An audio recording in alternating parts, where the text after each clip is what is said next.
Hello and welcome to another episode of the Anglo-Italian podcast for today's Monday night review. My name is Adam, and as you can tell, there's no Rory, but some people would say there's no party, but I say otherwise because I've got a few friends that have joined me this weekend to take us through all of the Serie A and Premier League. So let me introduce for his pod debut a really good TikTok account. He talks about Fiorentina quite bluntly and to the point, but I love it for him. We've got Andrea from the Fiorentina fan account. Andrea, how are you doing this evening? Good, thanks. How are you? Thank you for Yeah, having me I'm today. keeping well. No, it's I'm glad to have you on this pod. We don't get many Viola fans as we spoke offline, I but can imagine. it's great to have your Yeah. opinions and thoughts on this weekend. And we also welcome back Ben Bowman again, talking about Spurs and endless Premier League chat as well. Ben, how are you doing this evening? Good. I'm good, thank you, Adam. I'm still upbeat even after yesterday's result. Trusting the process as always. But yeah, great to be back on. I'm sure we'll delve into that shortly as well. So, guys, if you're online watching us, make sure you get us a few questions in as we go along. We'll be talking about the big games that happened across both leagues. So, we had the City Liverpool match, obviously. We'll talk about Ben and your beloved Spurs. Obviously, we'll then dive into a bit of Serie A as well. So, we've got Inter and Juventus. We've got a few debuts to talk about as well across both leagues, and there was a few goal contenders of the season as well. Garnacho seems to spring to mind, and Michael Lise. Can't think of too many in Serie A this weekend. I don't know, Andrea, if you can think of any, but yeah, we might have to kind of reminisce ourselves on that as well. So yeah, guys, let's start off by talking about Man City and Liverpool. If we start off by just talking about the game itself, I mean, from my point of view, it was kind of a one that was really balanced. It didn't seem like anyone had the full intensity in terms of the match, but Liverpool seemed to have a lot of mistakes in them. In particular, Alisson, I thought he was very lucky with some of the decision making for this match. Haaland, obviously breaking that record of quickest 50 goals in the Premier League. I had to kind of try and think who was the other player, and I think it was Andy Cole before that. So that kind of gave a bit more nostalgia to it. But yeah, I suppose key questions for me, from my point of view, was Klopp and Liverpool lucky? If I kind of start with yourself, Ben, how did you feel the game kind of went, and do you feel Klopp and Liverpool were lucky? I don't think they were. My kind of takeaway from it is that Liverpool, it wasn't kind of the swashbuckling Liverpool that we've seen since Klopp's kind of been there. And I think that was partly down to the fact that, we've seen Liverpool go to the Etihad in the past and kind of play more on the front foot than they have done. I think there's been a couple of 2-2 draws. There was one towards the back end of a couple of seasons ago when they were fighting against each other for the title, where they were both throwing punches, and it was a really exciting game. And I think because of the fact that Saturday it was the 12:30 kickoff, both teams had a lot of internationals. It just felt a little bit flat from the start. And I don't think Liverpool ever kind of got into. I thought their midfield settled into the game quite well, but I don't think it wasn't the exciting performance that maybe people would have expected from Liverpool, given the fact that they haven't, they've shown in previous years they're more than willing to go to the other big teams and really kind of, stamp their authority. But I actually thought my takeaway from it was that I think the reason that Liverpool are the main genuine title challengers to City is because they're the only team, I think, in the Premier League, other than City, who have that ability to go through the gears just like that and kind of pick their moment. And I feel like that's exactly what they did. They withstood a lot of pressure from City. Alisson, despite the mistakes he made, he still had a fair bit to do. I thought Liverpool defended well at times. Other times they looked a little bit exposed, but you do well not to get exposed by City. And I think that I'm sure we'll come on and talk about Trent in a bit more detail, but I think Trent kind of epitomised that for me, because there will be people out there that say he got absolutely ran ragged by Doku, but I think you're going to have to be a hell of a fullback not to be run ragged by that kind of player. And I think, he got dribbled past like 8 times or whatever it was, but it wasn't like, it didn't feel like that in the game. Again, like he was, I talked about Liverpool picking their moment, and he did exactly that. And I thought Liverpool were probably good value for the draw in the end. I thought City were the better team for the first 60 minutes or so. But I think Liverpool, every time they did go forward and when they picked their moment, they always looked like they were going to score or could score. So I thought it was a fairly fair result. And I think it was I think they got their game plan spot on, to be honest. Okay, cool. And Andrea, I thought personally, like Pep's reluctance to make a sub was potentially costing City, and it seemed like it. But then I had to remind myself who was on the bench for City, and they didn't really have too many options. So that probably played a little part in it. But one of the things I think they kind of did really well was exploit their three-man midfield from Liverpool, because Szoboszlai had to do kind of a man-marking job on Bernardo Silva, and he was kind of being dragged out. So Akanji kind of tried to step up to do that Johnny Stones role. I mean, how did you kind of see that kind of dominance play out in your kind of head? Do you think City tried to play it in the right manner in that respect? Yeah, I'd agree. I think they did, especially like you said with the three-man midfield. I do think, though, I kind of agree with Ben. I thought Liverpool done quite well. I actually think, in particular, in the attacking phase, I think that there was a lot of times where Szoboszlai through the middle was kind of through, or Nunes, and I think it was just a bit of hesitation in the final third at times.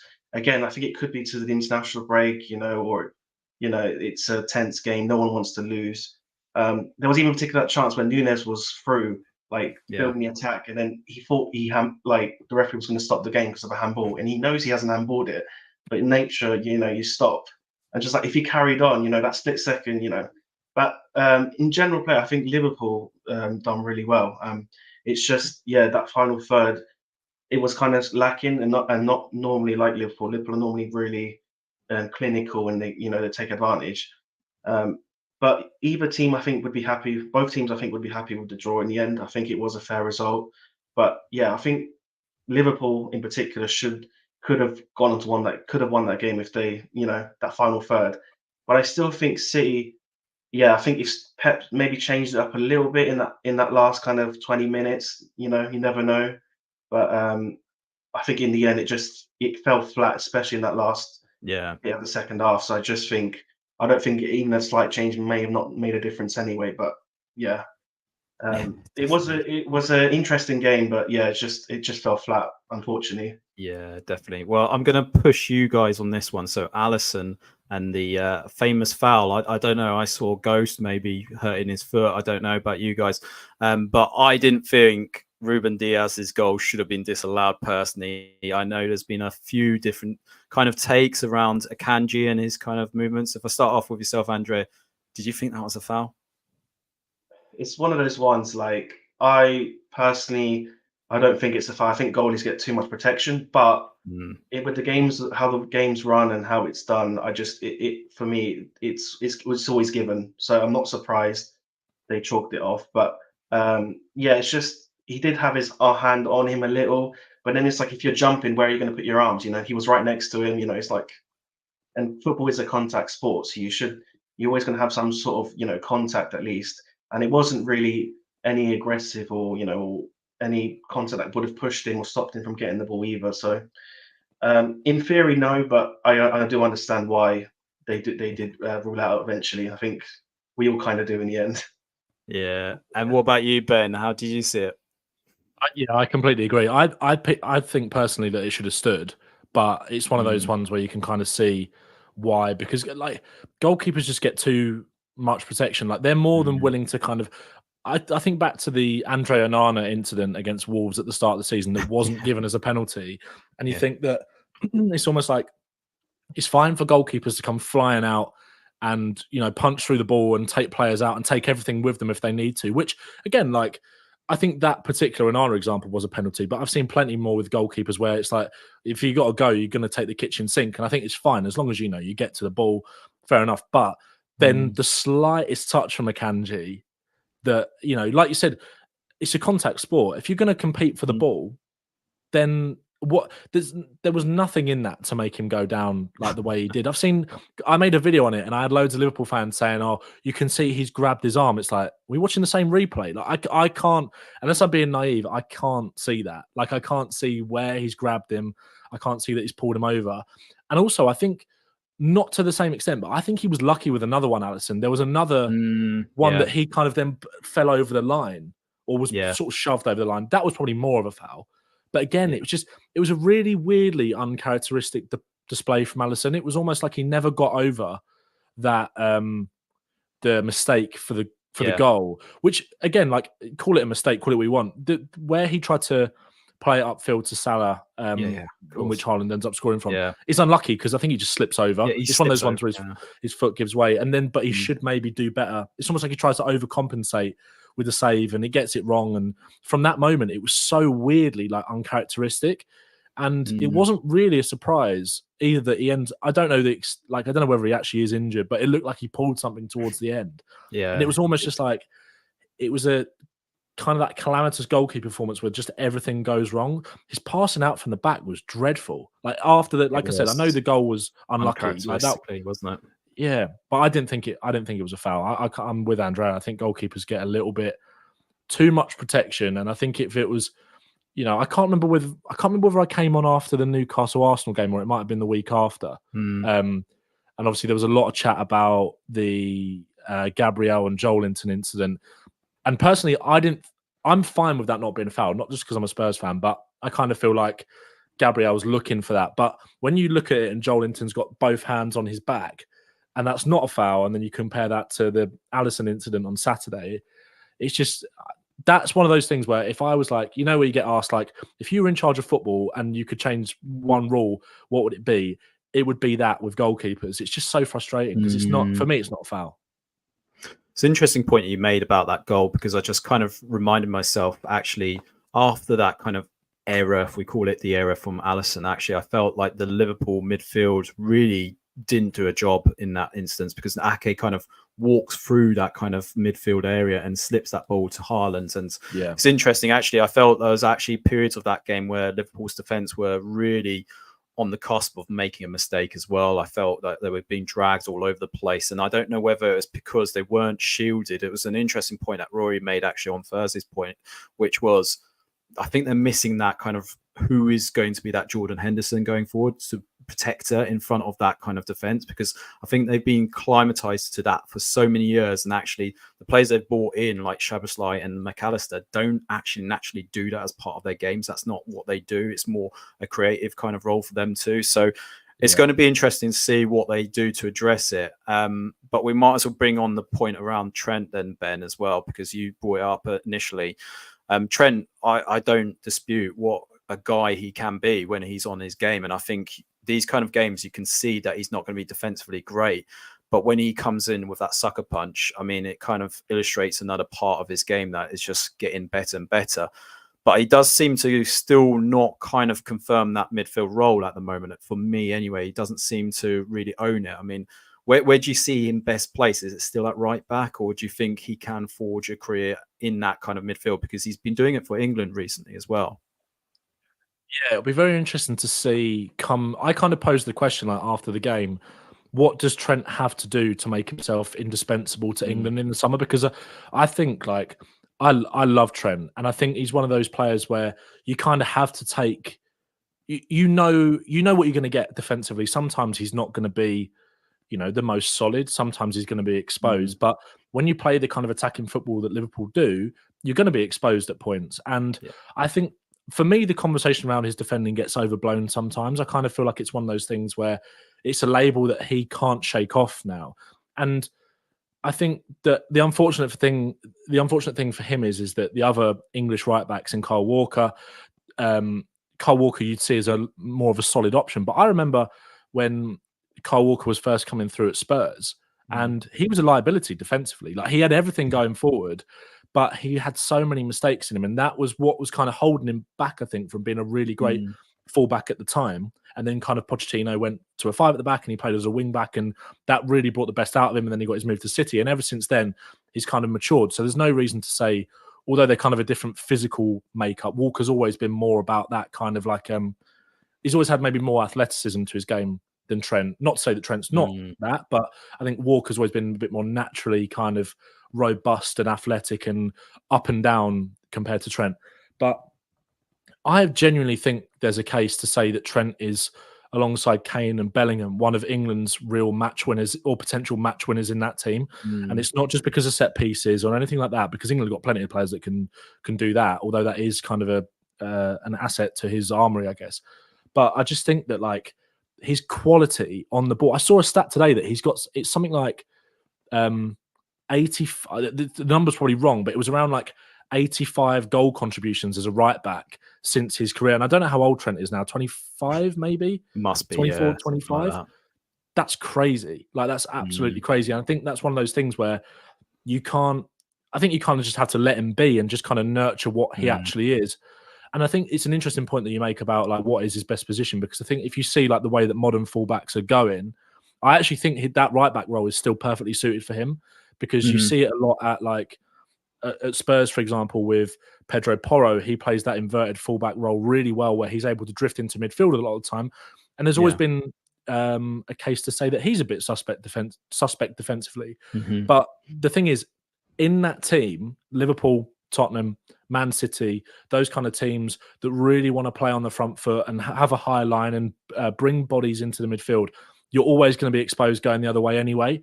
So I kind of feel like Trent can't really win. It's not about him. I think it's just about the system that he finds himself in. But for England, it's a different one, because the way you're going to get the best out of Trent going forward for England is probably in midfield, because Gareth Southgate doesn't play that same way. He doesn't really, the fullbacks are more kind of traditional fullbacks, unless you maybe played a 5 at the back, and that kind of give you a little bit more freedom for Trent to have a bit more of an attacking role. It's really interesting.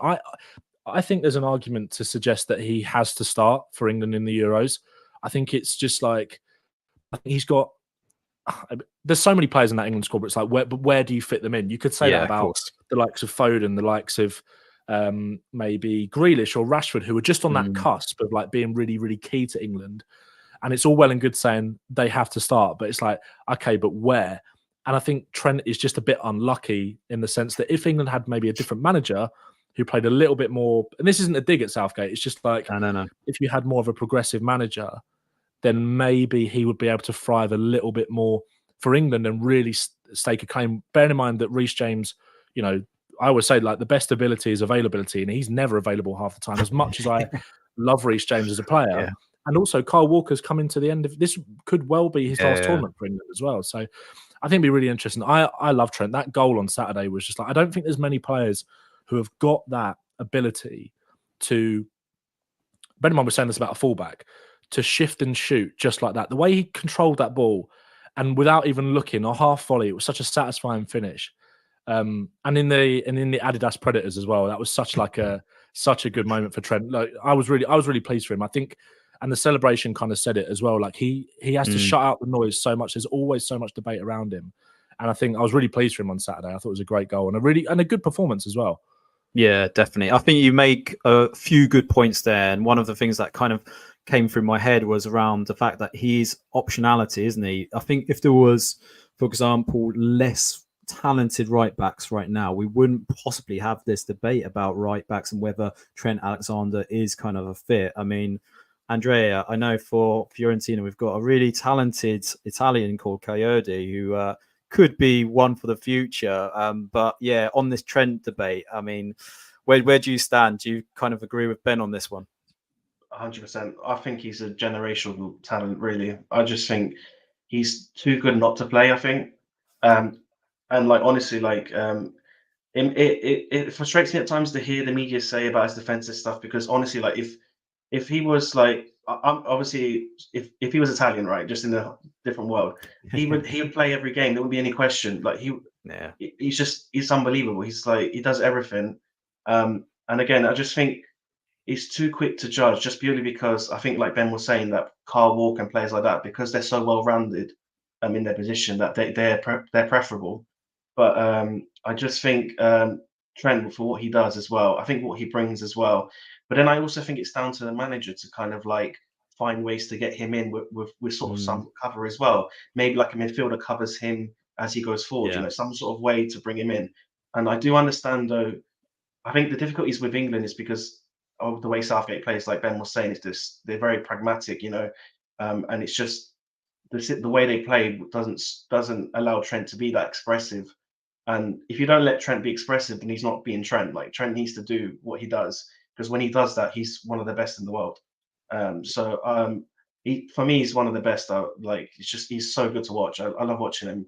and it's just it's a shame that there's this like attention on him about his defending, because I feel like he does defend well at times as well. I just think sometimes it's Yeah. just blown in proportion. Like it's like Doku again. Like you got to be someone very special to stop Doku's pace and stuff. Probably like a Kyle Walker, to be fair. But it's just some things you can't really say like he should be stopping that. Like sometimes it's just how it is. But yeah, for me, he's one of the best, probably Yeah. one of the best right backs in the world. Definitely. Yeah, definitely. And Doku, I think, was man of the match personally. So exactly. you can't stop him for being that great. And Salvatore in there, nice having you on the show, Salvatore. He also wishes that a certain Trent was playing for Italy. So no surprises there. So I think, England are blessed with lots of talented right backs, it's fair to say, a bit like Scotland with their left backs, right? But anyway, let us quickly get the plane over to Turin, as we'll talk about a certain game that happened last night, and that was the Derby d'Italia. We saw Juventus and Inter share a point. There's 1-1, goals from Vlahovic and a fantastic goal by Martinez. We all saw this, and I think the thing that surprised me was how free-flowing actually Allegri went with his Juventus side. Very attacking, put a lot of, I think, thoughts into Inzaghi's head, especially as they kind of matched up in terms of the tactics. So it's 3-5-2 formation that they went out with. But I think it kind of died off in the second half, especially as the game kind of dragged on. I think it was kind of like a game of chess. They didn't want to kind of concede too much. And you could see like Juventus were trying to be dragged out by Inter's kind of passing movement. We had the pantomime villain, Quadrado, being brought on as well, just to make himself more well known with the Juventus faithful. But if I start off with yourself, Andrea, who do you think will be happiest after that result? Because it doesn't really give us too much to go off by, does it? No, it doesn't. I think, to be honest, I think both teams really, because I think realistically for Juventus, it's still the aim for them is top four. Even though they're in the chance to try and challenge for the Scudetto, I still think that the fact that they didn't lose gives them the question of like that they can still compete with the big teams in the league. I thought, to be fair, in the game as well, that there was chances where they could have took advantage. I think though, like for example, I think Allegri got some of the subs wrong. For example, like taking off Chiesa, and that Chiesa done that really great run, and then he takes him off to bring on Milik and Keane, for example. And then it's just like, but you've taken them off now. It's like the creativity's gone, and it's like you're just going to now hope for a long ball, which it's not. It's just it's not. There's no like joint bit between the midfield and the attack if you take off Chiesa and stuff. It would have been nice to see Iling Jr. come on, or someone just to add a bit more of a dynamic to the game. I just think it was a bit disappointing, but I think it was good by Allegri at the start. I think it definitely caught Inter out, because I didn't expect Juve to go all out either at the first 15 minutes. It was really good. Great goal as well. But I just think the key, for some reason, because they've been defending so well, I just think if they got into halftime 1-0 up, you never know. I think they could have hanged on. But I just think deep down, though, that when you're playing a good team like Inter, to defend the whole 90, it's not possible. And obviously, when they attacked, it gives advantage to Inter to actually go, counter, and obviously do their stuff as well. So I just think in the end it was a fair result. But I think missed opportunity for Juve more. I think Juve could have done something. I think Inter will take it. I don't think Inter will complain. I think it was just one of those games, especially the first half. It was a game of one half, really. The second half just died down. So I think Inter will take it. I think the fact that it did feel like that, it must mean that Inter didn't really mind taking the draw. So I think, but it's better for them, I think. But Juve will still take it, I think. Yeah, definitely. Ben, you were really taken back by that Inter goal as well. That was a beautiful move, it has to be said. Are you kind of purring over a few of these players and wondering if they could make appearance for Spurs one day? I hope so. I really enjoyed the game, especially that Inter goal. It was just such a fluid move. Like it was just such a satisfying goal. I thought it was just both goals, really, to be honest, kind of summed up the quality of that both teams' front two. I know there's obviously been questions about Vlahovic since he made the move over to Juventus, but he started the season pretty well. But that goal again was like all about Chiesa, like that perfect cutback, and it was a good finish. But that Inter move was fantastic. I think back to your kind of question that you posed to Andrea, I think Inter will probably be happier with it purely because they're in the ascendancy in the league. But I think Juventus will also take a lot from it in the sense that it might be a little bit of a missed opportunity, in the sense that the game became a little bit more of like the chess match that I think people probably expected in the second half. But they showed that they can still mix it with teams like Inter. I thought, and also the thing is with Inter as well, is that they can, I think what they have over Juventus, and there's something I noticed a lot in that game and watching a lot of Inter over like the last couple of years, is that they've got the ability to mix up their attacks a lot more because you've got someone, especially now with like, I think we talked about this on the pod, I think last week or a couple of weeks ago about Çalhanoğlu, about his ability now to kind of like be that number 6 kind of replacement for Brozovic. But because he's got such a good attacking eye as well, he really opens up the pitch. And because he wants the ball all the time, it kind of allows someone like Barella or Mkhitaryan, who's got maybe more of an attacking eye for goal. We kind of traditionally saw Mkhitaryan as a bit more of an attacking midfielder when he was in the Premier League and in the Bundesliga. He kind of allows those players to do that job. And also when you've got the threat of those wing backs that, you know, that obviously Juventus have got Kostic, who's been one of the best attacking wing backs in Europe, in Germany and in Italy over the last few years. But I think DiMarco and Dumfries are just on another level. And I think that's why Inter would probably be a little bit happier in that second half, just soaking up the pressure, trying to dictate the game a little bit more and not allowing it to be maybe as open as it was in the first half, because they know they've always got that threat going the other way that Juve maybe don't quite have to the same degree. But I thought it was a really interesting game. And I think Juve, you know, I think they will be happy with it. And I think they could potentially push Inter this season. But I think Inter just look really, really strong. Like if you just go through the spine of that team, and I know like Bremer had a really good game for Juve, I thought yesterday. Yeah. But I think that spine is just a little bit weaker for Juve. And I think Inter have got that little bit more experience in that team. It just feels a little bit more considered and a bit more put together and a bit stronger. But it was a fascinating game. That Inter equaliser was fantastic. It's interesting with Lautaro because, you know, some of my mates that don't watch a lot of Serie A, they kind of see him as a little bit like really frustrating because sometimes the only opportunity they'll get to watch, or the only opportunity they maybe choose to watch him, is at tournaments. And there was so many frustrating moments that he had for Argentina in the World Cup a year gone by. But if you watch him regularly for Inter, he's one of the most clinical finishers in Europe, and also his ability to bring other players into play. And I think now he's got a strike partner in Thuram that suits his game down to the ground, because Thuram, as you saw for the goal, will do so much running up and down that channel, and he can carry the ball. He's a bit more of a physical presence that can win knockdowns for Martinez to kind of finish from and stuff like that. So I think that strike partnership is a match made in heaven, really. But again, I was impressed with Inter. I still think, you know, there's a reason why Inter got to the Champions League final last year. It's not down to luck. It wasn't to do with the draw that they had. Yes, you know, they were up against Milan, a team that they know very well, in the semis or quarters. Was that the semis? It was semis with Milan. Yeah. So you can argue maybe that they had potentially a favourable route, and if they'd have come up against the Man City over 2 legs, it might have been a different story. But I'm not so sure. I saw there was a podcast clip going around. I can't remember who it was from, and it was an Arsenal fan and an Inter fan. Oh no, you did? Yes, I saw this. Oh god, this was so cringe. But I won't spoil it. Go and carry on. It was just kind of that blind arrogance almost of the Arsenal fan to suggest that like they would absolutely wipe the floor with Inter. It's like, I don't think you would. There's a reason they got to the Champions League final last year. They were a very, very experienced side with a very good coach. And they've got a little bit like we were talking about Liverpool and City. They've got all the answers in terms of they've got goals from every aspect of the team.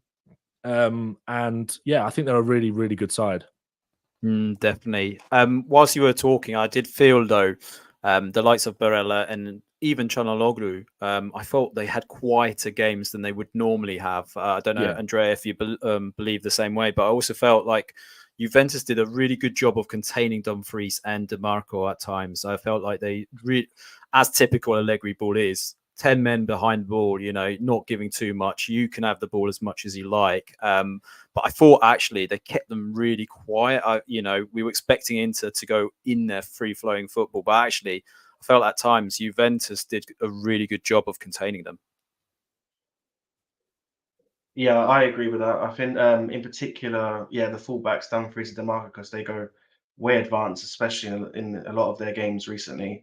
But I think overall, I think Juve got the plan of that spot on, but I just think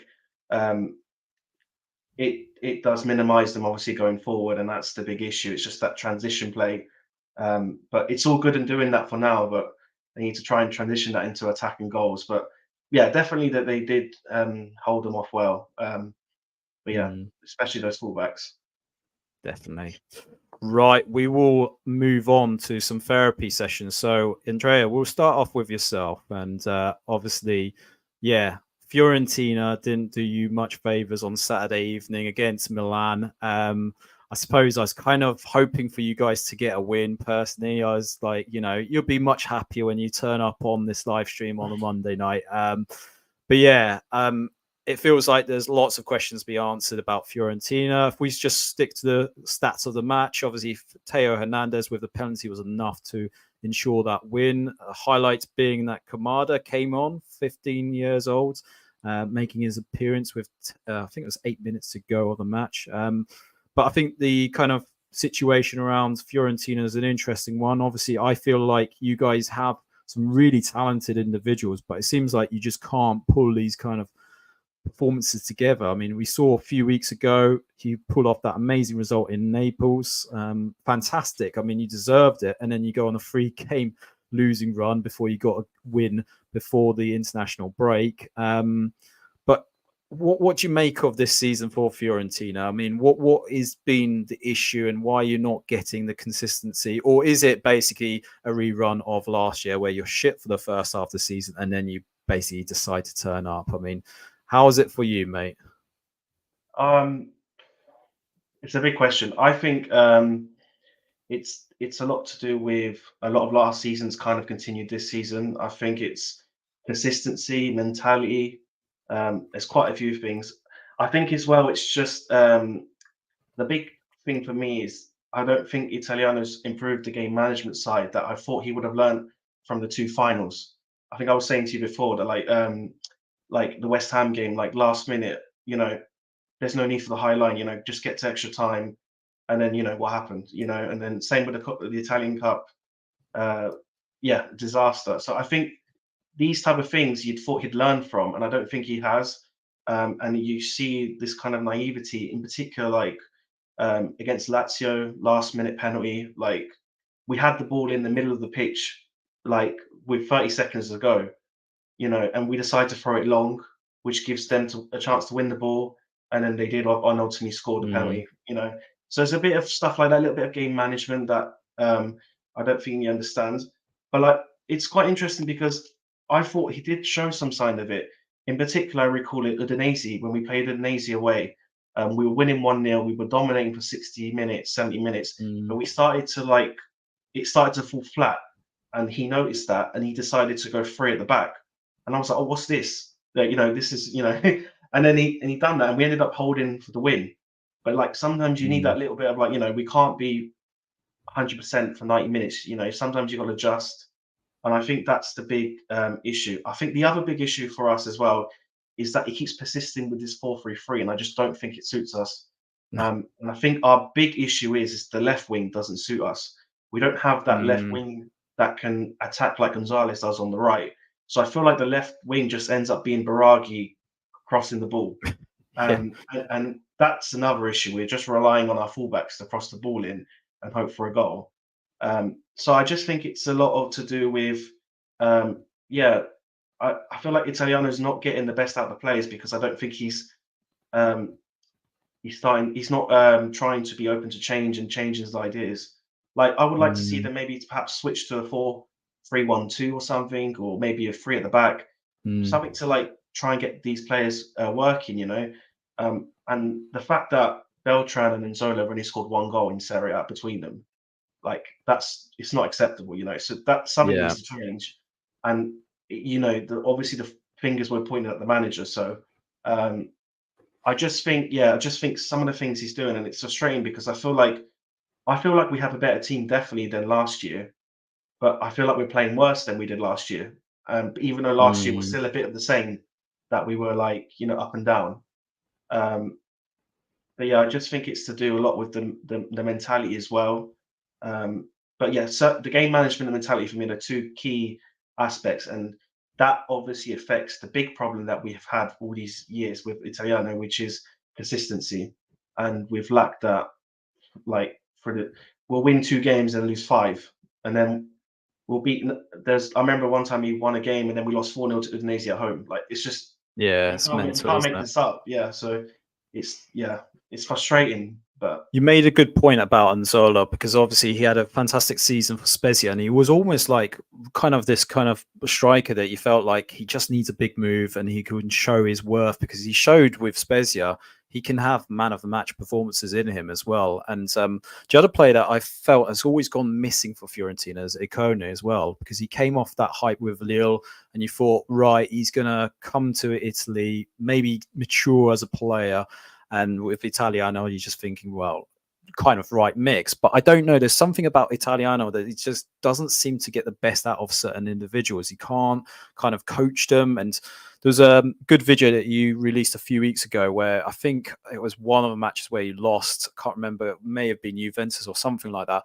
And it's like he put Anzola on, but in terms of the tactics he kind of deployed, it was kind of balls into the box. And Anzola's not that type of player. So he's just playing against kind of the players that are at his disposal. So I suppose if we pose that question to you, Andrea, Italiano, how much time has he got left? And do you think there's still time for him to turn it around? Because I seem to remember we went through this question last year, and like it felt like he was almost there on the cusp of being potentially moved on. But yeah, I don't know. How are you feeling? Do you feel he's the right man still at the helm?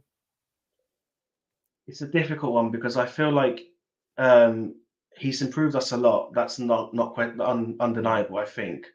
I just think that I'm a bit concerned that he hasn't learned from last season. I just think I'm seeing the same patterns again, and we've got a better squad.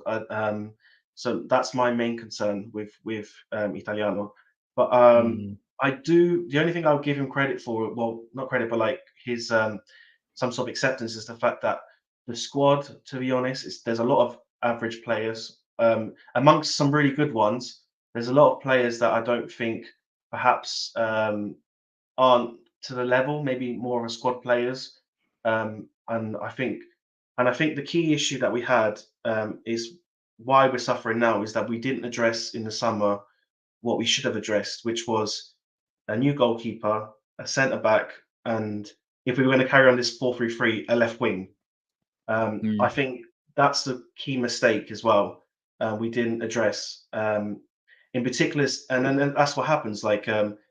He like Christensen, like they gave him a game and he doesn't look stable.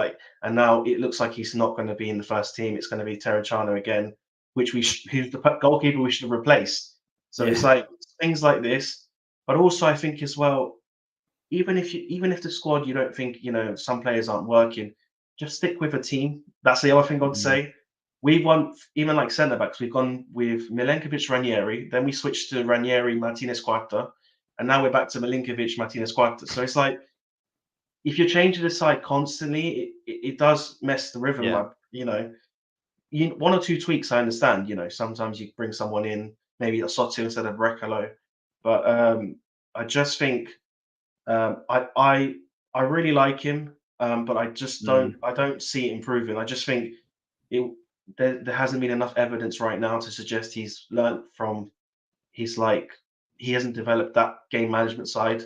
I think that, and that's the key to any manager being like a top manager, is that game management. In those last periods where games are flat, or there's a goal in it. You do that change, you do that system change, and that's another key thing as well. He doesn't change the formation. If we're struggling with a 4-3-3, let's change it up. In the game. Yeah. And also the other thing that frustrates me the most is Beltran and Zola. Why don't we try them both together? We've Yeah, always saved exactly. them off. Try them Yeah, yeah. together. Why not? I think it's the Italian tactic, isn't it? Just stick with one man up top and hope I for the know. best. But yeah, it is one of those things. If I just quickly push you, if there was the opportunity of moving Italiano on, who you kind of thinking to replace him? I mean, my initial thoughts are either Thiago Motta, who's doing really well at Bologna, or either you've got the Parma coach, Fabio Peccia, I think is how you pronounce it. I think he's done some wonders for Parma this season. But I don't know if they would go down the leagues to go and grab him. But I think he's a upcoming one. Otherwise, Rafael Palladino at Monza, I think he's also made a stake for claim as well at a big club. But yeah, is there anyone else that you fancy potentially? Yeah, you definitely read my mind. I think those were especially Motta. I think Motta would be the dream one. I think Motta is like close to a big team. So if we could kind of get him before a bigger team gets him, Yeah. but Motta would be a good one. Palladino as well. I think what he's done at Monza, he's stabilized them, and they're playing really good football. I just think he's so settled there. I don't know if he'd make the move, and probably best if he stays there and carries on what he's doing. But I think the only thing for nostalgia would be Gilardino at Genoa, what he's doing right now. I think he's Yeah, doing quite true. well. Young team, especially Genoa having difficulties with the relegation last year, bringing to come up and Yeah. etc. So just because he's a Fiorentina legend, maybe he'd sort out Yeah. our attack. I don't know. Maybe he can come on the pitch. I don't know, but yeah, but definitely Thiago Motta for me would be the ideal one. Good Yeah. stuff. Right, Ben, we're going to go to your therapy session now. So we'll talk about Spurs. You lose again, unfortunately, but it wasn't for the lack of trying. I felt like Ange and generally the Spurs squad did play some really attacking football. But it did feel for, in particular, that kind of Ollie Watkins goal, that winner. It felt like you were a bit lethargic, kind of standoffish. They didn't really kind of look at the ball itself. They were kind of watching it more to the point. Yeah, you were at the stadium itself. How did it feel? I mean, it sounds like it was kind of positive from a Spurs perspective. You were all kind of liking what you're seeing, but from an outsider perspective, if this was another manager, I'm sure would be saying there should be a plan B. But yeah, you're kind of sticking with the call, right? Yeah, absolutely. It was, frustrating and gutting to lose yesterday because I thought for the first half an hour, especially of the game, I genuinely think that's the best football we've actually played all season. I thought it was so kind of ballsy to put out that lineup in the midst of everything else that's kind of been going on. And I kind of think it made us as a fan base fall in love with Ange even more. And it was the winning goal was interesting because Roy Keane kind of laid into Spurs from what I saw on Sky after the game, labeling it as Spursy. And as much as I think it was, I do think there's a point to that. And I think sometimes when you take kind of your Spurs like glasses off, I think we definitely could have defended that goal better. It was a little bit passive. I think part of it was down to Emery's change of tactic at half-time. He brought Tielemans on, who I think gained them a lot more control of the midfield that they really didn't have in the first half, especially when Bentancur was on the pitch, which is why it was such a shame to see him go off again, because I thought we had total control of the midfield in the first half. I think Tielemans just being there kind of allowed them to kind of create those little patterns, and they passed through Tottenham really well, and it was a really incisive goal, a good move. But yeah, you could potentially point towards the defending for that one. But I think overall, on the whole, it was still really encouraging. I think we could have. It was one of those bizarre games that we could have been 4-0 up at half time. Yeah. It was that like we created that many chances, and like a variety of different chances as well. It wasn't just kind of. And what I liked about it was in the team selection where he put Brennan Johnson out on the right and Hill on the left. It was almost a little bit of a throwback. Like for so many years at Spurs, we were so used to it, especially at White Hart Lane, seeing Aaron Lennon on that right-hand side. And I'm not going to compare Brian Hill to Gareth Bale by any stretch, but kind of those natural like wingers playing on their right side, stretching the pitch, getting in behind. And we've not really seen a lot of that from Tottenham so far. Like a lot of the goals that we've scored and a lot of the chances that we've kind of created have come through build-up maybe in the middle of the pitch with someone like a Maddison dictating the play. But I was really impressed with our ability to kind of mix up our attacks yesterday. I thought Kulusevski in that number 10 position was excellent. He talked about like how he's almost always felt that he's a number 10. and he felt almost like he was playing like his old self yesterday. And I think he just gave him a bit of a lease of life. I've been really impressed with Kulusevski this season. I've been a massive fan of him since we bought him. I think he's an excellent player that kind of goes a little bit under the radar when you're talking about the top talents that are like under the age of maybe 25, those young players in the league. And I think he was brilliant. I thought Lo Celso was brilliant as well. Almost played like a new signing for us. And I think I've talked about before the fact that I almost think that Lo Celso has been a bit misprofiled since Spurs brought him in, because I think when he came in, it was kind of around that time of uncertainty around Christian Eriksen before he left to join Inter. That summer, he obviously stayed until the January and then left then. But there was this foreboding sense that Eriksen was going to leave. And I think many fans almost had this expectation of Lo Celso that he was going to kind of come in and be this number 10. And I don't think he's ever been that. Like, he had a good goal scoring season at Betis the year before we bought him, and I think that kind of clouded a lot of fans' judgment. But I think what you saw from him yesterday was exactly the reason why Spurs bought him. And I know it's 4 years down the line, but you know, he's had successful loan spells elsewhere. Every time he plays for Argentina, he starts. You know, he can boss the game. He can dictate the play in midfield, and he gives us a different option to Maddison. And I think that's why, as much as I love James Maddison, and he has been incredible for Tottenham so far up until his injury, I'm not as worried about the midfield as I am about the defence, for that reason, because I think Lo Celso showed yesterday that he can be a really valuable member of that squad. And I think what I really liked about the game in the first half was the fact that whenever Bentancur or Lo Celso picked up the ball in midfield, I think the reason why Tottenham were able to dominate it so much is because whenever Bentancur or Lo Celso looked in front of them, there was just this line of Spurs players willing to receive the ball, stretching the pitch. You had either Johnson and Hill really hugging the wings, and then they were kind of like interchanging with Porro and Udogie, who would either come inside, or then they'd maintain that width and allow Johnson and Hill to kind of penetrate the channels more than the wings. And Kulusevski kind of just drifting in between. I thought he set up really, really well. And it was interesting because there was so much talk. I know Ollie Watkins scored the goal and he took it really well. And obviously he had another one disallowed. I actually think he was far more threatening in the second half when Villa changed from that 4-4-2 to a 4-5-1, and Leon Bailey played more on the right-hand side, and Watkins was kind of that lone, not target man, but lone striker through the middle. Because I think there was so much talk about Diaby and Watkins and how they were going to hurt Tottenham's high line. And obviously this was kind of more in the presumption that Eric Dyer was maybe going to play.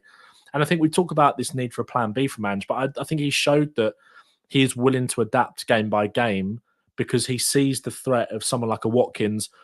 Because if it was Watkins against Dyer, then it's kind of becomes a different kettle of fish, really. Yeah. But I thought other than the second goal, I was disappointed actually with the defending for the Watkins goal that got disallowed with a header, because I thought you just can't allow him that much time in the box. I know he was offside, but it was just one of those ones where, especially straight after you scored, it's like, oh, come on. Like, that was poor for me, but you know, there was plenty of encouragement to take away from it. And on any other day, we win that 3 or 4-1 and nobody's talking about the defence. And I think the only reason people are talking about Emerson and Davis, and in my opinion, giving them unfair stick, is because we didn't take our chances. Yeah, and do you know what? I think you were slightly unlucky with some of the decision making. I think there was some calls that I think were just on the cusp. It wasn't really like, if that was another linesman trying to call it, I think they don't even, you know, pull their flag up for it personally. But yeah, I mean, on the Kulusevski point, you made a really good point, because I feel like he is one player that works so hard, but I think it's his return sometimes in terms of his goal contribution isn't something that people are won over by that. And I think that's what puts him undermined, or sometimes for other people, they seem undermined by it. Andrea, what did you think of Aston Villa as well? Because, you know, this judge, they're now in that kind of top four mix. I don't think most fans would have anticipated Villa being there, but they're doing really well. And there's something about Emery. He seems to like changing things up during the matches, even if it's not going so well for them, as Ben kind of highlighted. You know, he pulled off Diaby and, you know, changed up the tactics, and it seemed to work for them. So have you been impressed by Villa and Emery? Yeah, definitely. And I think, again, it's what I was saying before about game management. You know, you make those changes, you know, it can win games. I think in particular what I like about Emery is just that it's that organisation and that system. Like they know what they're doing. They're all playing for each other, and the commitment's there. And I think when you've got at least that structure there with the tactics that Unai Emery has, they can really do well, and they've got some really good players, and they've got a good chance this year to win the Conference League. So I think they're on the right track. I think they've got a few more signings away to kind of build more, but I think they're definitely on the right track, and they've got the right manager to take them there. I can certainly see them. I don't see why it's crazy to say that they can challenge for that top four, especially with Man United and Chelsea, kind of like yo-yo teams right now. But I just think they've got that structure there, so they can definitely develop and push for those places. And obviously with Champions League football, if they can get there, better players can come in, etc. And they're financially, they've got good financials as well, so they can definitely stay up there if they can get there as well. So definitely on the right track. And really, really like Unai Emery. I think he's world-class manager. I think. Me too. Yeah. I completely agree. I think with Emery, I think there's this kind of debate around outside of Pep and Klopp, who is the best manager? Who is the third best manager in the league? I think it's him. I think he came into Arsenal at the wrong time almost off the back of the Wenger years and kind of had to deal with a lot. And I might be wrong on this, but I don't think that Emery worked with Edu. I don't think there was that structure in place when Emery first went there. And I think that has been a massive part of Arsenal's success, not taking anything away from Arteta.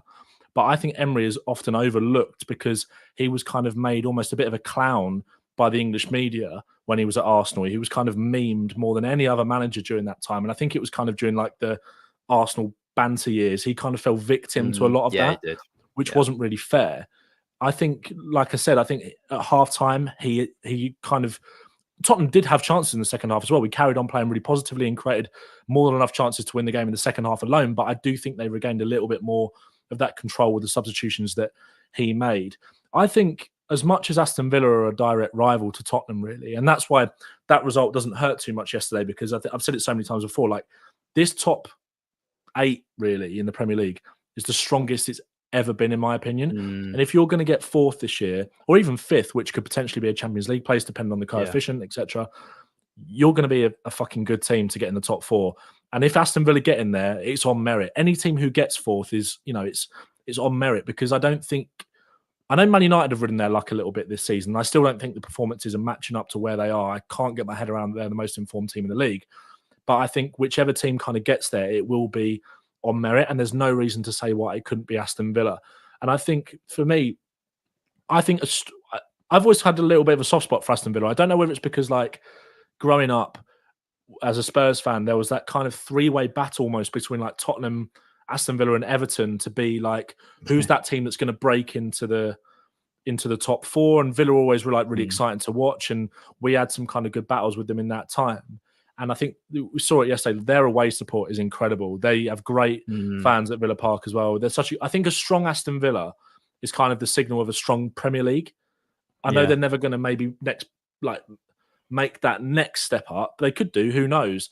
And like Andreas says, they've got the financial firepower now. You look at their recruitment, and that's why I'm quite encouraged by Tottenham going forward, is because we've brought in Johan Lang, who was the director of football at Aston Villa, who had a really data-led approach. Not all of the signings were hits, but not every player that you sign is going to be a bona fide success. But he brought in the likes of Watkins, Emi Martinez, which was obviously more of an obvious kind of buy, right? Sure.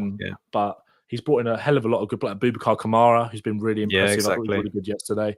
And they've done some really good recruitment. So I'm excited to see what he can bring to Tottenham as we look forward to January. But I think a strong Aston Villa and a competitive Aston Villa is good for the Premier League, because they're a big club and they deserve to be up there. They kind of went through the mill a little bit towards the latter stages of, the sort of in the last 10 years where they were relegated.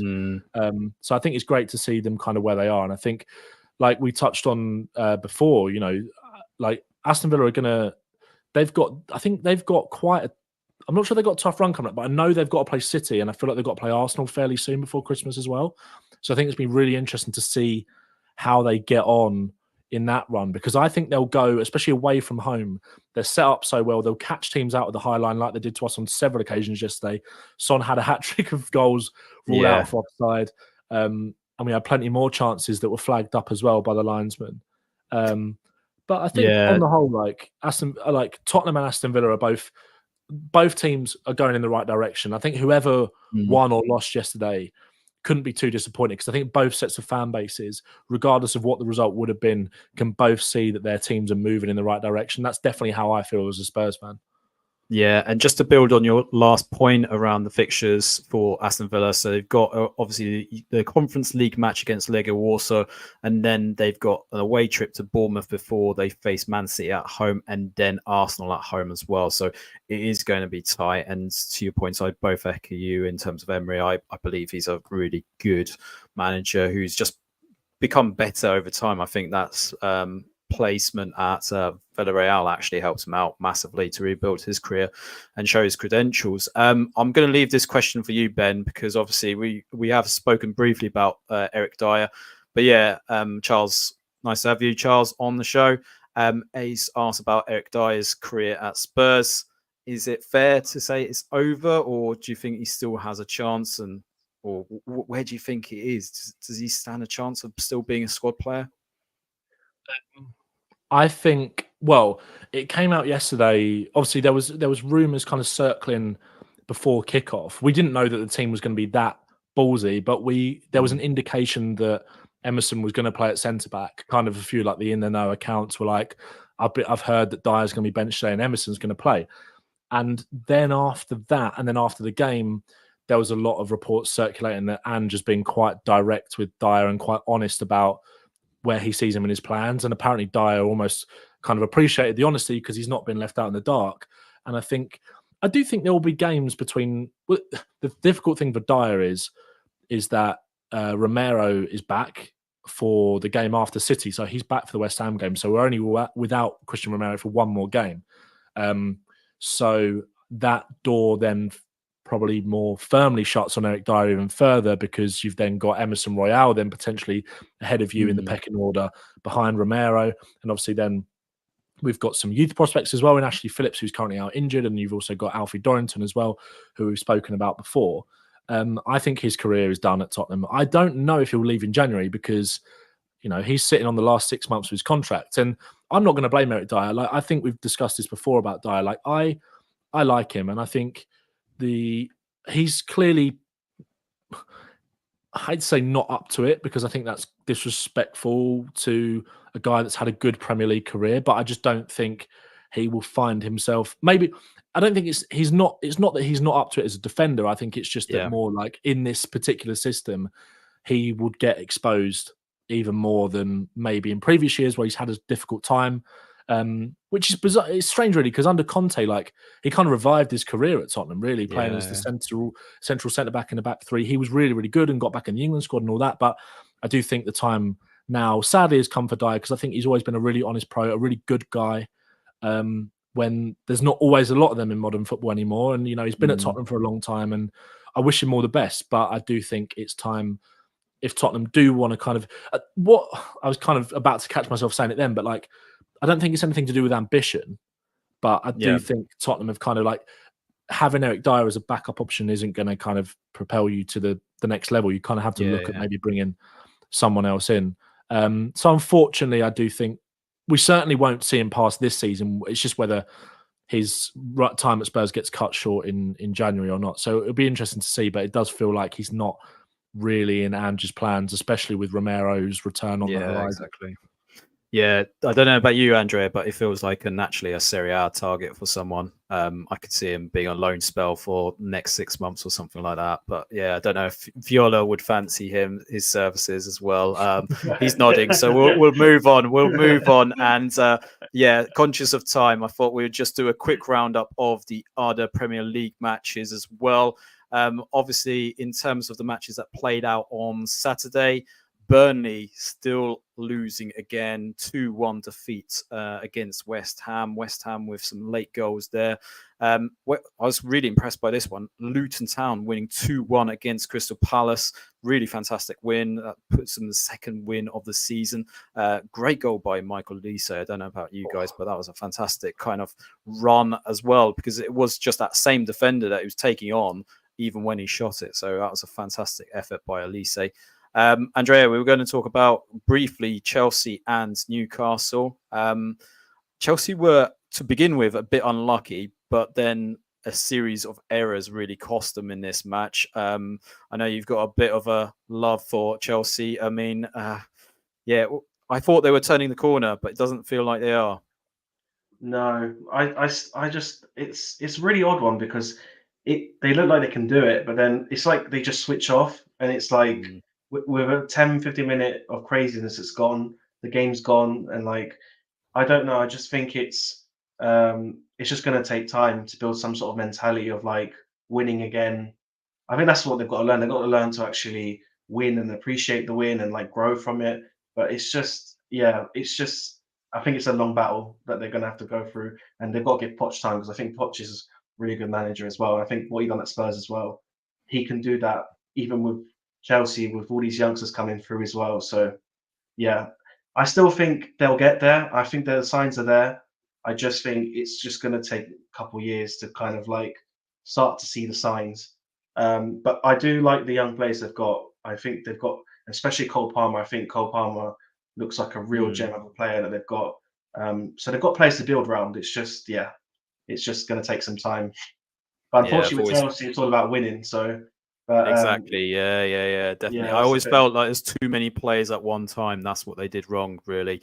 Yeah. And Ben, gritty performance by Newcastle. Anthony Gordon looks a hell of a player now compared to his Everton days. He feels like he's bulked up a bit as well. Would you have him in the England squad just to see what he could do? Yeah, why not? I think he's been really exciting for Newcastle. I think he's one of those players that, not to bring it back to Spurs again, but Fabio Paratici was always a massive fan of Anthony Gordon, and he was desperate to bring him to Tottenham at one stage, apparently, but we didn't quite make it happen. There was talks, I remember, I think it was either last January last season or the first January where he came in under Conte, that they were looking at bringing it. Actually, no, sorry, it was when we signed Richarlison. They were looking at potentially bringing in Gordon and Richarlison in the same summer. And you can see why Anthony Gordon, I think he almost kind of goes under the radar a little bit with England, doesn't he? Because I think we have got a little bit of an embarrassment of riches in that area in terms of the squad. But he's just delivering week in, week out for Newcastle. I think it was one of those things where people were made to almost believe a little bit that he was a bit inconsistent at Everton, but I think that was more to do with the kind of basket case of what was going on around him. And I think I remember like there was countless performances when Everton were kind of in the mire and he was still there the season before he left. He because he left in the January, didn't he? It was was it January that he went to last Newcastle? January, yeah. So there was always performances where I think despite what was going on, he always kind of looked like the bright light, but it always kind of felt like, given the foreboding financial kind of albatross that was hanging around their neck, basically they were going to have to get rid of someone, and obviously coming through the academy, and we've seen Chelsea do this with moving on players because it reflects far better on your financial fair play and all that kind of stuff. But it's no surprise to see him tearing it up at Newcastle. I think Newcastle, their recruitment has been really, really good, and I think what they've done is create an environment where it's almost impossible for new signings to fail, because it's almost like, I don't know what it is, it's just like it's just that their talent ID is that good and they've brought in a lot of really good players, but it just kind of feels like, I don't know, like it feels like to me that no one's going to go there and fail just because of what they've kind of built up. And I think Gordon's kind of really shining through now. And it's interesting with England because I was going to talk about Sterling as well. And obviously with that goal, I know it was a free kick, but it just shows his quality and shows, we talked about this last week when we were talking about England, about how like, what has he got to do to like get back in the squad? Exactly. But you know, you've got him and then Gordon, another player that can play on that left-hand side as well. So England are kind of embarrassed really for riches in that aspect. But Gordon's a player that's really, really impressed me. So tenacious, wiry, quick, and he's a very good finisher as well. Like you saw that, was it the fourth goal that he scored? Yeah, like it was that finish just lasered into the bottom corner, side foot, bang, like great goal. And yeah, I've been really impressed with Anthony Gordon. Yeah, definitely. If we quickly move on to the other games, just to summarise. So Nottingham Forest lose to Brighton. Brighton, that puts them up into 8th place. Sheffield United again lose. It does feel inevitable for them. So they lost 3-1 to Bournemouth. Brentford lost again to Arsenal. Rory will be very delighted with that. A late goal by Kai Havertz there. And then finally, we've got Everton. That we thought there was going to be a cauldron there, Ben. But yeah, Man United had the game of their season. I felt like that was their best time they've ever played this season. And maybe it's just a coincidence. Ten Hag wasn't on the sidelines. Maybe that helped them out. I don't know. But yeah, what was your thoughts on that goal contender of the season? I mean, is that another Rooney Shins effort, do you think? Because I did see the replay side by side. It did feel a bit similar. But yeah, no, I have to say, hands down, I couldn't do that. I couldn't pull that off. No, that was an unbelievable goal. I was actually still in, like, me and my mate stayed for a drink in the stadium after the game yesterday. So we were watching it on one of the screens in the bar, and it was almost just like everyone that was watching it was just like, oh my, like, just shocked. And then everyone who just sort of had their back to it with a beer then turned around and was like, what have I just missed? And it was an unbelievable goal. I still think that, I think Rooney's was better. I know people say that he shinned it, but like, given the context of that situation, 10 minutes to go in a Manchester derby, like, that was like to try that as well. But Garnacho's was incredible. And yeah, United's performance was interesting because in the first half, Everton were they were the better team. They carried more of the threat. They had a lot of decent chances. Kobbie Mainoo made that clearance off the line. He was excellent. And it kind of makes me feel a little bit better potentially if, you know, Tottenham have to chuck in some of their young players that they can thrive in that kind of environment. And like you say, it wasn't, maybe not towards the end of the game because Everton kind of accepted their fate in terms of the result, but it was a ferocious kind of atmosphere. And fair play to the Everton fans for kind of whipping that up as well. And I think you could tell it really got to the team because I don't think 3-0 was a fair reflection on the game, to be honest. In particular, that penalties decision as well. Yeah, it was that seemed a bit soft. Yeah, I think so. I think it was.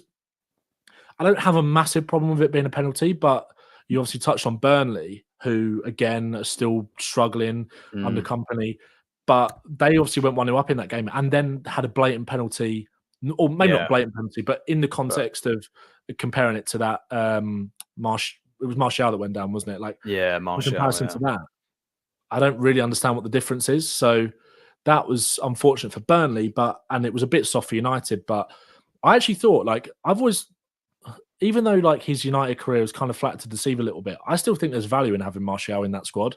Like, that finish was lovely. I know it kind of like they were 2-0 up and cruising by that point, but that was a really good finish.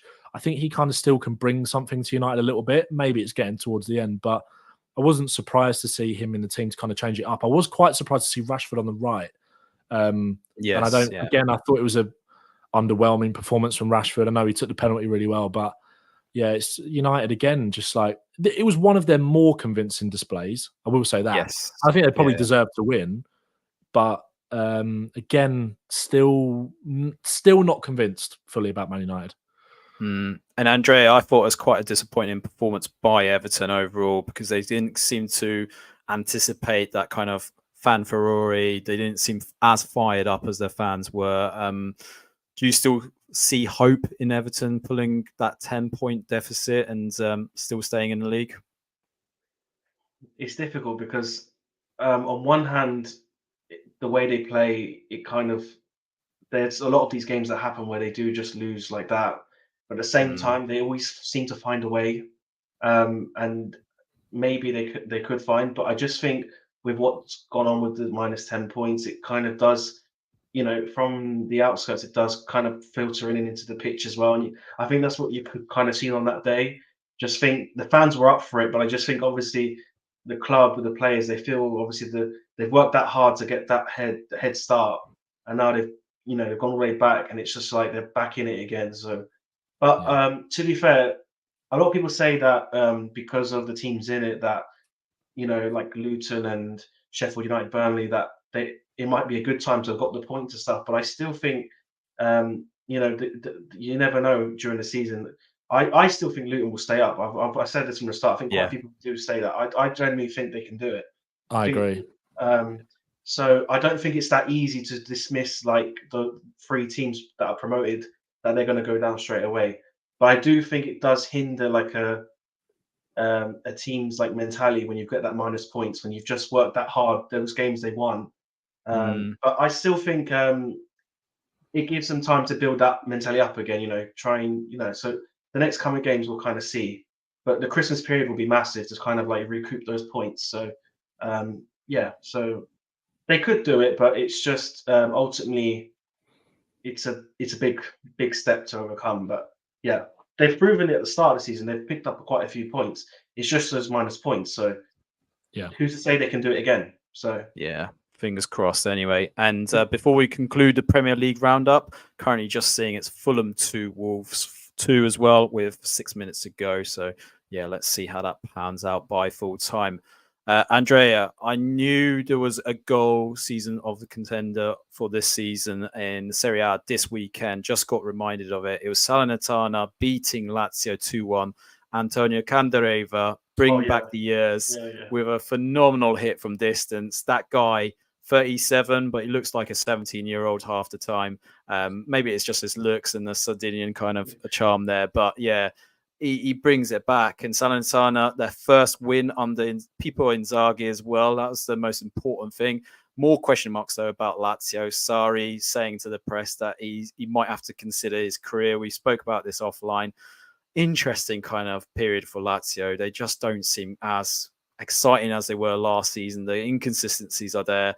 Clearly, Sarri's just had enough. He just needs some more cigarettes on the sidelines. That's what we think. But yeah, what do you think of that goal of the season contender from Candreva?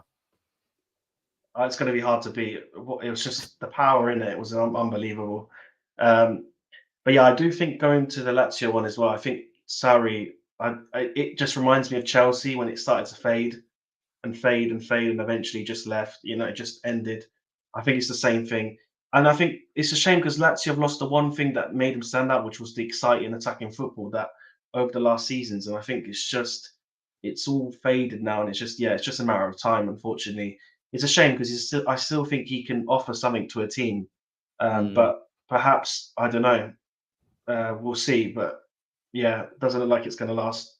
No, it doesn't. And it does feel like that Sergei Milinkovic-Savic move to Saudi has probably killed them off a bit, because I think had he stayed there, I would have fancied them for the Champions League as well, just to be like outsiders to it. I felt like last season they did really look the core and they looked exciting as well. But yeah, if we move on to the other fixtures, then also Walter Mazzarri secures his first win for Napoli, winning 2-1 in Atalanta. Interesting match, it's fair to say. I mean, how did you see that result? I mean, I wasn't too sure if they would secure a win, but there's promising signs, right? Given it's Mazzarri as well. Yeah, I agree. I was a bit. I was actually surprised. I thought it would kind of be a draw or something, but I do think it's the first game bounce kind of thing, so I wouldn't get carried away just yet. But what I will say is that I think it was the right decision to change the manager. But maybe like Mazzarri, he'd done really well at Napoli before when he was previously there. So I would never rule it out. And even they said this about Spalletti when De Laurentiis hired Spalletti, and then he ended up winning the league. So I can never fully rule out a decision from De Laurentiis, even though it could sometimes be like very debatable.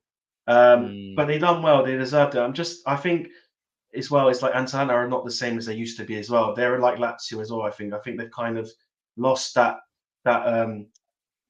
clinical nature, that final third, like scoring goals constantly. Like it's so I think Atalanta of old probably they wouldn't have got the result, but I think Atalanta now it's not so surprising that they did get the win. But it's good to see the use of players. I thought Raspadori starting was good. So I like to see Raspadori start more games because I think he's a really top player for the national team as well. I hope he's our main man. Good win, especially away from home. So can't complain. Totally echo you on that Raspadori point. If he can sort of somehow work out whether or how he can play with Osimhen as well as Kvaratskhelia, that'll be amazing. Although I am a bit skeptical about Mazzari in general, but let's wait and see, shall we? Any other results? We've got Calgary drawing with Monza 1-1. A bit of a crazy game at Empoli there, Andrea. 3-4 in favour of Sassuolo. Sassuolo just being Sassuolo, just playing for fun. That's their standard, That's just standard. You just don't know what to predict with them. But 2 late goals by Domenico Berardi. Again, he's the talismanic man for Sassuolo, the man that doesn't want to be there, right? But he still scores the goals, and he's still a heartthrob for Sassuolo fans. Frosinone, they secure a big win against Genoa. Genoa, you mentioned earlier as well, Andrea, but it does feel like they're coming off the rails a bit. There's a lot of disharmony behind the scenes with 777 group. But it's not looking too great. I mean, have you been impressed by Frosinone while we speak about that as well? Oh yeah, definitely. I think they're really the organization in particular. I think they're really hard to beat, and they can hold off well. So I definitely, see them like staying up and maybe potentially like quite safely as well. But again, I think it's the same with Genoa. Genoa started off really well, and now they've started to get off a bit the rails. But I feel like lower teams do go through those phases where they play well, and they go through a period where they lose. So but definitely impressed with Frosinone. I think in particular the way they've been playing. Yeah, Matteo Sula in particular seems to just be reborn since he's been unshackled from Juventus and Allegri in particular. It's an interesting quote by Di Francesco saying that he likes to be kind of like given the freedom, creativity, opportunities, which he would never get with Allegri, let's face it. So I'm hoping he stays there for the rest of the season at least, so we can see the best of him there as well. And just keep Frosinone in the league. That'd be really nice. I didn't think they'd stay up personally, but they're doing fantastically well. Ben, we're going to bring up Roma. I mean, I'm just going to ask you a really random question. Do you miss your mummy's cooking? Because that's the quote that Jose brought up in a interview about his players. He says Roma players don't perform away from home because they miss their mama and papas and nonnas. More importantly, Andrea, nonna's cooking, right? That's what it was. Ben, do you miss your mum's cooking? I do. Fortunately, I still get to sample it on a very regular occasion. But I think with Mourinho, like it's just like some of the stuff that he comes out, like this is why people love Mourinho, because he's box office, right? Like some of the stuff that he comes out with, not many managers would say stuff like that. And I mean, it's kind of that classic Mourinho thing of also just like deflecting blame onto the players and throwing kind of them under the bus rather than taking any actual responsibility, which was definitely symptomatic of what he did at Spurs as well. He never he never shielded any of that at all. But it maybe sometimes he might be right. Like he might, there's a reason why he's one of the most successful managers ever, kind of in the history of the game. But to answer your question, I do. Yeah, I do. Well, Roma did secure a fantastic win over Udinese. Andrea, I thought it'd be another draw because that's what Udinese are specialists at. But some fantastic goals by Dybala and El Shaarawy. El Shaarawy's career is just renaissance since his time with Mourinho. Mourinho seems to just pick these players just randomly that just need a bit of loving, and El Shaarawy's one of them. But what a fantastic hit that was for the third one. Definitely. I've been really impressed with El Shaarawy as well. Even for the national team, he came on and scored against Macedonia as well, North Macedonia as well. Yeah, it's crazy. I mean, he had that hype when he was younger, but he never fulfilled it. But I just think Mourinho is just, again, one of the key things of a manager, getting the best out your players. And I think El Shaarawy, there's a player there that can do something, even if it's a sub, So I think fair play. I think, he's done that quite often, for Roma, coming on and saving them. Remember the Sassuolo one? I think it was a few years ago last year when he scored the last minute to win the game. So he's he's a good option. It's good to see him doing well, to be honest, especially with the hype that he used to have, because I thought he was going to be the one. I thought he was going to be like the new Ronaldo, but never happens. Never happens. And just to conclude it, so the games that played today, so Hellas Verona secured a 2-2 draw with Lecce, so it means they're not bottom of the table there. And Bologna secured a 2-0 win against Torino. We'll we'll kind of cover that on, I would say, on Thursday's pod. But that brings us to the end of this live stream. So many thanks to you, Andrea and Ben. So let's just get you to plug your stuff. So start off with Andrea. Andrea, where can our listeners and viewers find you, more importantly? So just on TikTok at the Fiorentina fan, enjoying life on TikTok. So talking all things Viola and also the Italian national team as well. You'll find me on there mainly. No, great stuff. Make sure you check out his stuff. Very brutal, very to the point, and more importantly, it's all honest. So great having you on, Andrea. And Ben, great having you as well. Likewise, where can a listener and viewer find you as well? Oh, thank you, Adam. I appreciate it. Yeah, same as Andrea. I'm over on TikTok. Ben Talks Football, mainly talking about Spurs, but also everything that's going on in the Premier League. I try to be as honest as possible about Tottenham as well, and kind of just just talking everything about the club, and enjoying life on TikTok. Sometimes it can be a little bit of a pain. Sometimes interesting fest, isn't it? Like, some interesting comments. Let's put it that way. It makes Twitter look normal. Sometimes I don't know. Well, Twitter or X has its moments. Let's put it that way. That's true. That's true. But great having you on, Ben. To summarize there, and viewers, make sure you do the like and subscribe. That we really appreciate it for us. If anything, give us some questions, maybe some topics you want us to cover off as well on the live streams, or just in general, maybe a video of some sort. So that'd be really appreciated. But alternatively, you can check us out on Twitter or X at Italian Anglo Pod, or you can check us out on Twitter as well as TikTok at Anglo-Italian Pod. But for now, guys, great having you on. Rory will be back with me on Thursday's pod, and I'll be doing this next Monday. So for now, ciao, ciao, and we'll see you next week. Take care, guys.